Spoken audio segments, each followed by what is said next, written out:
Hey, welcome to TokuTalkers. Is it TokuTalkers? Are we talking Toku? Because what the hell just happened in GoZyuger episode 15? Stop the June Bride. Did they just say the first 15 episodes was a prologue to like the Yeah. real show? Did they just pull the 100-line Last Defense Academy? Did they just? What the hell just happened? I'm Buster. With me is my wonderful co-host Wyatt, and yeah, we're Yes. talking the 15th episode of GoZyuger, the end of the first arc, basically, like the real end of the first, basically, set of episodes. Yeah. Because what the hell is happening? Uh, Um, Wyatt, what did you think of all these crazy developments? okay. So, we were talking about recently that uh that this show, like, it's kind of in this position where it has built up enough trust that it can kind of break from its own established formula and do some like other like more character driven stories or more world building or things like that without having to rely on the monster of the week structure. Even though I do like that and I think that it should stick to that as a spine, Yeah, I do appreciate that they can go out and do these things, these weird things. And we just had like a two-part storyline where like only the first part had a monster and then the second part had, just like dealing with like the Boso Red Racer. yeah, Uh So I was not 100% expecting them to immediately go into like some crazy ass like basically, the beginning of this sort of set of episodes, like the past like 6 or so episodes, introducing Garyudo Kuan being Tono's brother, and it kind of like coming full circle here where we see where he like really rises to prominence and we finally get a look at like the main villain of the show, like what her yeah. deal is, like this giant robot face, Tegajun. yeah, that has been just like in the background and like commanding everybody. Finally learning, first of all, I love that immediately they start talking about like comparing it to generative AI. Now that might just be the subs that I watched, which I believe it's overtime, right? Yeah, it's overtime. Yeah. Yeah. Um, but just like comparing the idea of like, oh, I here's this think that's machine just the that, text yeah, because they Garudo mentioned like, oh yeah, I work for an AI company. I think that was supposed to be foreshadowing yeah, to like this point, and like they say even in the Japanese language they say generative when the no ones form. I think this is just supposed to be the text, or it's supposed to be like a modern replicate of this like Legend of the yeah, Tegasword. Like yes, which I think is super cool for a couple reasons. yeah, Um, like the comparing, like basically the soulless bad guys are just, like, literal AI like, husks of like yes. the heroes. Hmm. And like, yeah, all the villains are just like AI generated, like we're trying to, this character is the number one of this one, number one of that. Like they understand it on like a basic robotic level, what they're the best at and what they need to do to win. But it's that human element and that, spontaneity that always gets in the way and ends up like being their downfall. Mm-hmm. So like that really does a great job, like kind of laying it out here really does a great job recontextualizing the full series up to this point, and like kind of where they're going with it. Another thing, and this is just me as like I just love like mythology and like biblical lore and things like that. The idea that like it's kind of like an Adam and Eve situation where you have like the Tega sword and then there's a copy of him that is his wife. So that's very, I don't know, I just think that that's really cool adding that in. Now, whether you can argue the semantics of it being like, oh, the woman is the soulless copy, etc. Like not saying that that's necessarily great, but I just think that it's I a think it's really more because, cool. like, at least from what I understand, like the stories I've read of like Adam and Eve, like Eve was the one who kind of like egged on, like had the more. I don't know how to explain this. The more like she wanted to get the apple first, like where like Adam Yes. was like a bit more reluctant. So I Mhm. think they're just playing more into that. I don't think it's like any misogyny thing. I don't. Yeah, sure. Or not any more than any malicious, old intended malicious. mythology from Yeah, thousands of years ago, obviously. But like, I just think that it's a really cool parallel yeah. that they're It's a drawing. cool parallel. Yeah, So, and I always appreciate that in the things that I watch. yeah. And then it's so yeah, we got that, and then um I do appreciate like getting like one last character interaction. I think we're still gonna because basically the end of this episode teases that like parts of these characters might change forever. I don't think they're gonna stick because like the world basically gets reset at the end of this episode, and then the teaser for next time shows. Oh yeah, like a bunch of the characters have new personalities. I don't think those new personalities are gonna stick Hmm. just cause like or at least they're gonna like at least like come back to their old personalities, so it's Yeah. kind of nice to get like one more like if I don't know again we don't know where the show's going, it's varying Yeah. week to Yeah. week as we record this, but like if they give us like one last like big hurrah with like a lot of these characters before they get their ass beaten and the world resets. uh Mhm. that fight between the Tegasword and the Tegajun shit was that was like it kind of just hit me, man. Tokusatsu can be silly, but also this kind of rules. I Like know. it just Like the entire time I was watching it, I was just like, this is so awesome. Just like how ridiculous the situation is, that it's yeah like as soon as I realized that it was going to be like, oh, this is my wife, I'm going to marry her, etc. And then like the fight is based on like I'm trying not to get married. I was just yeah like, this is so good. Like that's what I'm talking about, where I'm like, I don't even mind that they're not doing the like non the contests, that kind of stuff. yeah Like they're not doing that here because it kind of exists still spiritually through this, that the basis of the fight is not like I'm gonna beat you until you're dead or whatever, or I'm stronger yeah than you. It's about like this they have to stop this very specific thing from happening. And just like Kuan is like, he's so funny, he's so like crazy. I just love, yeah. like, he's such I a know like good some villain. people have been like a bit mixed on him being like he Mhm. just kind of like just a douchebag, but like Mhm. I think he's a fun douchebag. But that's entertaining. Yeah, that's very entertaining. I think all the villains are very entertaining in the Yeah, show. We've compared them enough to the villains in Tom Brothers just because they're like human actors with different colored contact lenses.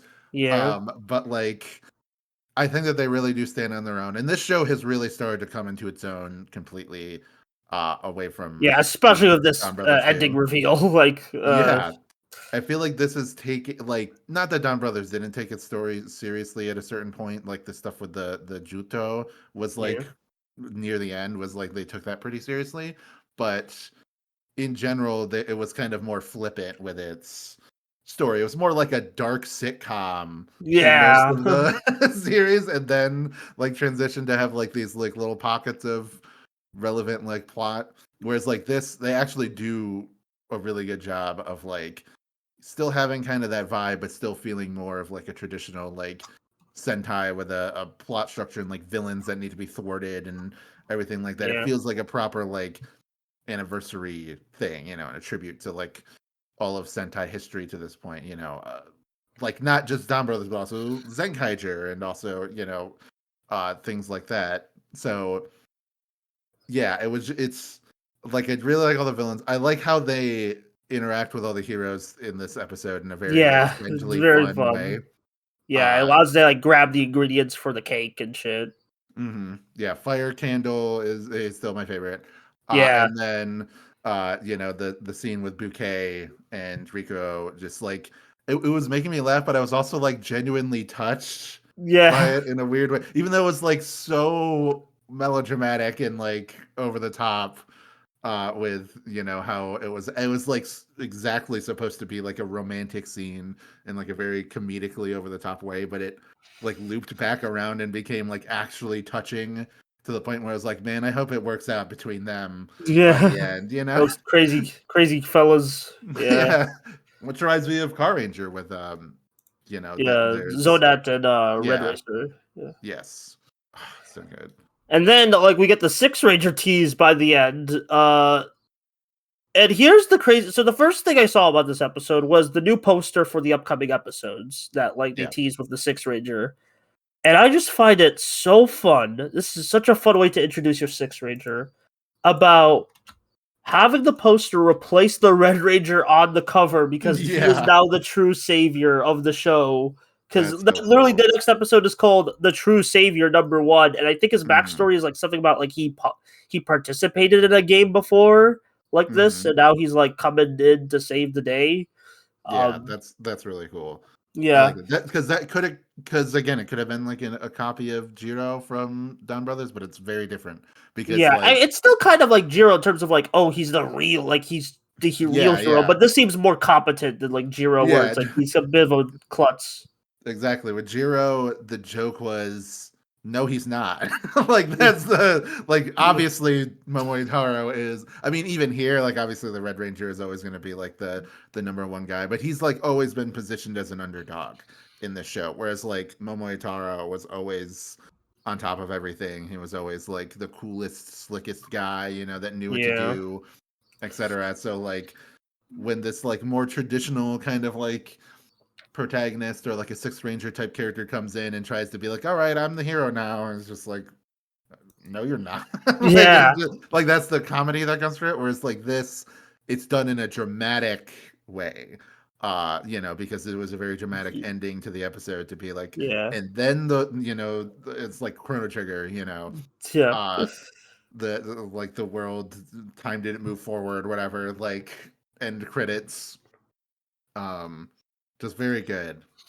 Good stuff. Yeah, yeah, and I was laughing when the the bear mech, comes down as the baby and is yeah. like in the giant orb, and then you hear like the deep like baby crying Oh noises. yeah, I was like like, this is so good. yeah, it's that was such like a crazy one. Basically, just showing like a fetus at the end of the Yeah. episode. Like it's just It's like like it's incredible. It's just like they just went for it. I love that. I love when like these shows just kind of like this thing is stupid or insane, but screw it. Let's just kind of like let's just 100% lean into our like theme. yeah. Like it's And a yeah, they really leaned into the villains being wedding themed in this episode, mhm, just like full on like this is what we've been building to with the yeah. theming of like the character designs are just oh boy, I'm still like I as soon as I just watched the episode, I'm still like reeling from it, man. It's just Mm, like I thought it would just be like okay, it'll just be like a fun like okay, they're gonna like bookend some things. Garuda's gonna get a new weapon or whatever. But mm. it's like no, it's just like no, this is the beginning of like the prologue is over or some shit. Yeah, I don't yeah, know. yeah. Yeah, you're right. That it has that feeling of like, oh, the first run is over and now you're starting over from the beginning, and it's Yeah, like, like all again, right. 100 line Last Defense Academy Yeah. just came out, and it Or does this exact same thing, but like with yeah, 20 hours of gameplay. Breath of Fire, Dragon Quarter, like you Yeah, died and then you start over from the beginning, and then you start to realize like, wait, why is the story slightly different? And then, like every time you play it and then die and then start over, things are like more information is revealed. That's a yeah. game, by the way, sorry to go on that tangent, but that is a game that I totally feel like if they released it today would be considered a masterpiece. Because like it's a roguelike RPG released in like 2002 or I gotta whatever play that then. when it Like came. that sounds Yeah, really interesting. And I'm like, I never tried a Breath of yeah, Fire, but like probably of all the ones I want to try out, I want to try out that one. that one's super good. 4 is also getting like Dragon Quarter is 5, so 4 is also very Yeah, good. That's the last one on the PS1. Because it has sprite art that looks like Street Fighter 3, and it's amazing. It's like that yeah, era of Capcom where they just like cooked super hard with their sprites and everything. Like they had like yeah. That's Minish great. Cap in Street Fighter 3 and Also, Minish I Blue would and like to everything. mention something about Goju Polar, but Yeah, yeah, before we please. end the episode, apparently his gimmick, because every like Six Ranger has a secondary gimmick, it's just the Red Ranger rings again, but they're just Okay. blue. They're just blue. Okay. Instead of gold, they're blue. So it's like you're still keeping the Red Rangers in rotation. And like Okay. some people have speculated that this is just like because Garudo collected so many of the rings in this episode Mhm. that's just like a way to just put the rings back in rotation. Right. Like with so we can get like more anniversaries, like shows we might have already seen like as like defeated or something. Hmm. So Hmm. we'll see. We'll see. How do you feel about Um, the robot? Like, how did you? the blue robot, like the new Six Ranger Mhm. robot, looks all right. Yeah, Like yeah, I prefer the Sword, but like this still looks me too. really neat.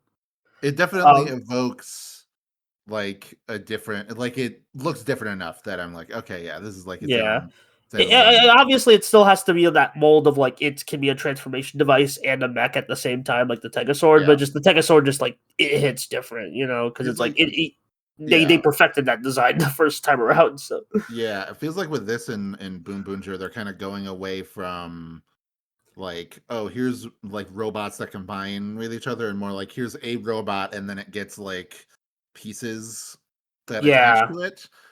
And then the second, like the Sixth Ranger, just has a second robot, because that was also the case in Boom Boomger. Whereas like King Oger was like, nope, just throw everything on there. Yeah, just, it was the ultimate. I love the King Oger mechs so much. Yeah. It's like as someone who loved the GoZyuger and like the Shinkenger mechs, it's like that tickled my brain so much. Oh yeah. Very good. But yeah. Yeah, I think that's gonna do it for this episode of TokuTalkers. If we survive the universe reset, that is. But if we do, Sure, yeah. Wyatt, where can we find your stuff? Yeah. I forgot to mention very quickly, Geats. That's what this reminds me of, because that is also a show that had like a lot of like, oh, this version of the world ends and then it's reset and then something is slightly different. Yeah. So The Geats. Yeah, I forgot to mention the Geats person. Yeah. Yeah. I mean, they're both competition like shows, Toku. so. Yes. Yeah. But anyway, you can find me on Twitter and Bluesky, Wasp Ranger, WAZP Ranger. Mostly stream of consciousness stuff, but I do post about podcasts I'm in or videos I'm doing. I just today released a video on Stugo. That's an hour long. So if you're interested in that or never heard of it, I have an hour-long video that will hopefully sell you on the show to watch it, etc. I think it's coming on Disney Plus at the end of July. So if you don't want to support Disney Plus, just use your free trial period, watch it. I don't even think Disney Plus offers a free trial anymore. Okay, well, whatever. Just find a way. But yeah, it's a good show. So check it out. Check out the video. And then my podcast, Cartoon Buffoons. You can get that a week early if you donate $3 on the Patreon. It's only magic. It's a good time. We go through all the Cartoon Network shows in order, with some few diversions here and there. But either way, yeah, there you go. That's me. Yeah, and I'm Buster. I'm on Bluesky on YouTube at the Buster Corp channel. I just released a video on a death battle, and it did really well. I don't know what the next video is gonna be, as usual, but like it'll probably be something. I'm writing a bunch of videos right now, so just stay tuned on the Buster Corp channel for whatever I post. And again, I'm on Bluesky. Just tweeted whatever. Probably it's Switch 2 week, so me and Wyatt are probably gonna yap about whatever Switch 2 shit is happening. So. Yeah, this is the foot, and I guess oh my god, sorry, stumbling over my words. I guess the world did reset because the Switch 2 is the next phase of our lives because we're both big Nintendo shows. So yeah, we'll see you next week, and as we try to, if we're not distracted gaming, we will see you next week for GoZyuger episode 16. See you then.